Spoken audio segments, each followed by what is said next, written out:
Welcome to SP classes. Shubh Pathshala में सभी विद्यार्थियों का स्वागत है। आज हम भारतीय अर्थव्यवस्था का विकास इंडियन इकोनॉमी का 9 चैप्टर पढ़ रहे हैं, जो कि 12th क्लास के सेकंड टर्म के सिलेबस में है। इस चैप्टर में हम उन्हीं पॉइंट को डिस्कस करेंगे जो कि 2021 और 2022 के सिलेबस में दिया गया है।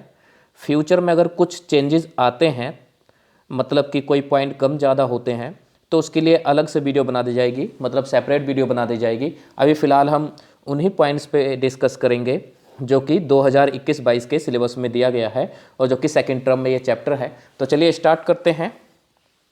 तो देखिए, चैप्टर है 9th आधारिक संरचना, जो कि आपके सेकंड चैप्टर में है। सबसे पहले देखिए, आधारिक संरचना होती क्या है। तो आधारिक संरचना से अभिप्राय किसी देश के आर्थिक सामाजिक विकास की सहयोगी व्यवस्था से है।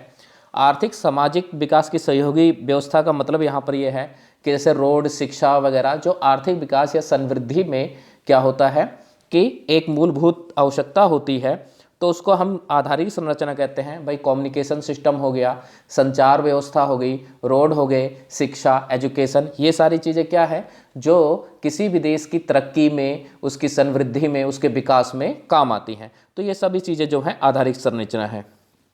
अब आधारिक संरचना के प्रकार, तो आधारिक संरचना के 2 प्रकार हैं, आर्थिक आधारिक संरचना और सामाजिक आधारिक संरचना।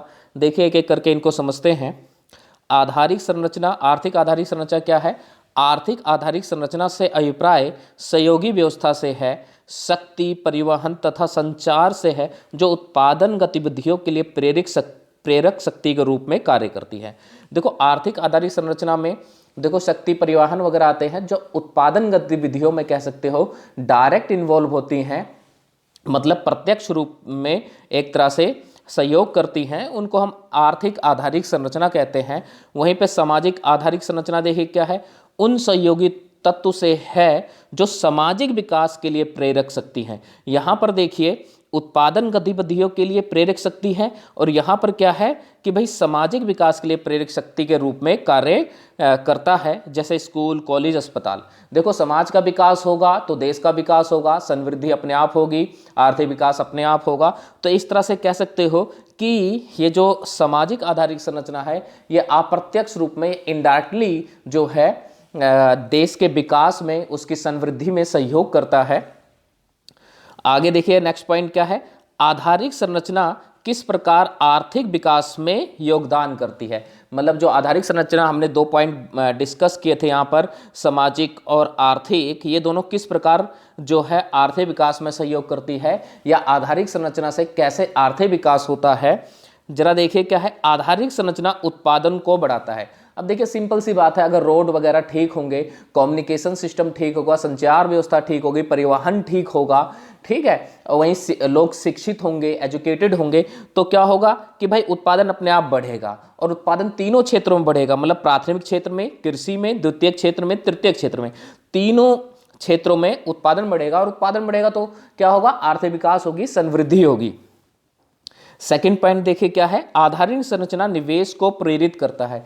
जस्ट समझ लीजिए, जैसे हमने पहले वाले पॉइंट में बात की थी कि भाई अगर भाई अच्छा कम्युनिकेशन सिस्टम होगा, रोड वगैरह अच्छे होंगे, तो लोग क्या करेंगे, वहाँ पर इन्वेस्ट करना चाहेंगे, निवेश करना चाहेंगे। अगर सुविधाएं ही नहीं होंगी, अगर सुविधाएं मुहैया ही नहीं करवाई जाएंगी, तो इससे क्या होगा, लोग इन्वेस्ट नहीं करना चाहेंगे। देखिए जरा क्या है, आर्थिक आधारिक संरचना निवेश को प्रेरित करते हैं, क्योंकि यह देश के विभिन्न प्रदेशों के मध्य वस्तुओं और सेवाओं के कुशल संचालन को सुविधाजनक बनाता है। तो देखो, वस्तुओं और सेवाओं का, अब कम्युनिकेशन सिस्टम से क्या होगा भाई, जो है सेवाएं आसानी से एक जगह से दूसरी जगह दी जा सकती है। वहीं पे अगर परिवहन की बात करें तो उससे क्या होगा कि भाई वस्तुओं को एक जगह से दूसरी जगह से आसानी से ले जा सकता है। वहीं पे क्या होता है कि अगर लोग एजुकेटेड है, शिक्षित है, तो उनकी वर्क की एफिशिएंसी, मतलब कार्य क्षमता बढ़ती है, तो उत्पादन भी अधिक करेंगे। तो ये सारी चीज़ें जो क्या है, आधारिक संरचना जो है निवेश को प्रेरित करता है। थर्ड पॉइंट देखिए क्या है, आधारिक संरचना उत्पादन के संयोजन उत्पन्न कराती है, मतलब कि उत्पादन में आपस में तालमेल बिठाती है आपस में जोड़ के रखती है। जैसे देखिए यहाँ पर क्या है, यातायात, संचार के विकास, साधन, ऊर्जा के पर्याप्त स्रोत, सुदृढ़ बैंकिंग, वित्तीय व्यवस्था की उपलब्धता, अर्थव्यवस्था में अंतर औद्योगिक संयोजन वातावरण को उत्पन्न करता है। अब इसको जरा एक एग्जाम्पल से समझिए। देखिए जैसे अभी हम संचार की बात करें, कम्युनिकेशन संचार पे एक तरह से बैंकिंग टिका हुआ है, ठीक है, और बैंकिंग से इस तरह से वित्तीय व्यवस्था टिका हुआ है या निवेश टिका हुआ है। तो एक दूसरे के ऊपर ये टिके हुए हैं, जुड़े हुए हैं, और ये आधारिक संरचना जो है इसमें इनकी हेल्प करती है कि इनके बीच में तालमेल बना रहे, एक संयोजन उत्पन्न करती है, जिससे क्या होता है कि देश में उत्पादन बढ़ता है, समृद्धि तेज गति से होती है। आगे देखिए क्या है, आधारिक संरचना बाजार के आकार में वृद्धि करती है। अब बाजार के आकार में वृद्धि करती है मतलब वही कि भाई आज के टाइम में तो बाजार जो है ऑनलाइन भी हो गए हैं, तो ये किससे है, हमारे कम्युनिकेशन सिस्टम में है। भाई परिवहन की सुविधा से एक जगह से दूसरी जगह चीज़ें ले जाई जा सकती हैं, तो बाजार के विस्तार में क्या करती है, ये आधारिक संरचना है, बहुत बड़ी भूमिका निभाती है। ठीक, उसके बाद देखिए आधारिक संरचना जीवन की गुणवत्ता की सुधारती है। अब जीवन की गुणवत्ता सुधारती है का मतलब यहाँ पर यह है शिक्षा, एजुकेशन, स्वास्थ्य भी क्या है, एक आधारिक संरचना का ही भाग है। तो क्या होगा कि ये सारी चीज़ें अगर अच्छी होंगी, अगर स्वास्थ्य अच्छा होगा, लोग शिक्षित होंगे, तो क्या होगा, उनकी जो है जीवन की गुणवत्ता में सुधार होगी, वो एक अच्छा लाइफ जी सकते हैं। भारत में आधारिक संरचना की स्थिति। अब भारत में आधारिक संरचना कैसी है जरा देखते हैं। देखो यहाँ पर जो आधारिक संरचना दे रखी है उस समय से दे रखी है जब हम आज़ाद हुए थे और अभी तक क्या कंडीशन रही है। तो देखो जब शुरू में भारत आज़ाद हुआ तो क्या हुआ, पंचवर्षीय योजनाएं लागू की गई थी, और क्या हो गया, संरचना को सुधारने की जिम्मेदारी सरकार के ऊपर रही। आधारिक संरचना जो है सुधारने की जिम्मेदारी किसकी रही, सरकार की रही। तो सरकार ने क्या करा, बांधों, सड़कों, पुलों और अस्पतालों, शिक्षण संस्थानों पर सरकारी व्यय किए गए, ठीक है, मतलब सरकार ने इन सारी चीज़ों की व्यवस्था की। लेकिन क्या हुआ कि भाई ये सरकारी व्यय जो है बहुत ज़्यादा पर्याप्त नहीं रहे, जितनी हमारी जनसंख्या है, जिस हिसाब से हमारा पॉपुलेशन है, ये काफ़ी ज़्यादा कम रहे। अब इसके कारण क्या हुआ कि भाई निजी क्षेत्र जो हैं वह भी आधारिक संरचना में भागीदार होने लगे।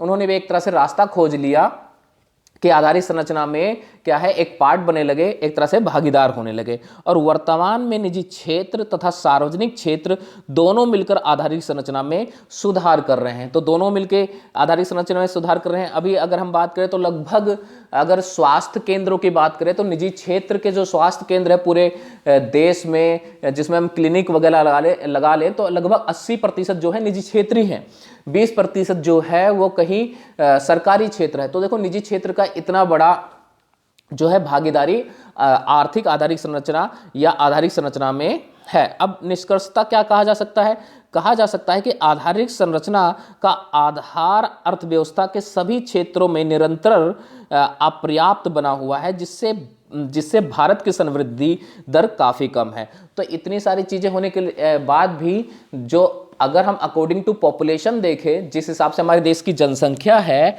उस हिसाब से देखा जाए तो अभी यहाँ पर आधारिक संरचना काफ़ी ज़्यादा अपर्याप्त है, मतलब स्वास्थ्य की सुविधाएं। अब देखो जितनी भी मैंने अभी आप सबको बताया लगभग 80% जो है स्वास्थ्य की सुविधा जो है निजी क्षेत्रों के हाथ में चला गया, ऐसी शिक्षा चली गई है। तो इससे क्या हो रहा है कि जो आम जनता है इन सब चीज़ों का लाभ नहीं उठा पा रही है, क्योंकि निजी क्षेत्र का काम क्या है भाई, प्रॉफिट अर्न करना, लाभ कमाना। तो भाई प्राइवेट हॉस्पिटल में हर कोई तो जा नहीं सकता है, या प्राइवेट एजुकेशन हर कोई तो ले नहीं सकता है, ठीक है। तो इस तरह से भी देखा जाए तो जो है भारत में अभी आधारिक संरचना जो है अपर्याप्त है, और पॉपुलेशन के हिसाब से देखा जाए तो काफ़ी ज़्यादा कम है। तो चलिए आज के लिए इतना ही है, ये फर्स्ट पार्ट था। इसके बाद सेकंड पार्ट लेकर आएंगे जिसमें चैप्टर खत्म कर देंगे, जिसमें हम स्वास्थ्य वगैरह को डिस्कस करेंगे, आधारिक संरचना के कुछ बिंदुओं को डिस्कस करेंगे, ठीक है, और हम उन्हीं बिंदुओं को डिस्कस करेंगे जो आपके सिलेबस में है। चलिए, थैंक यू।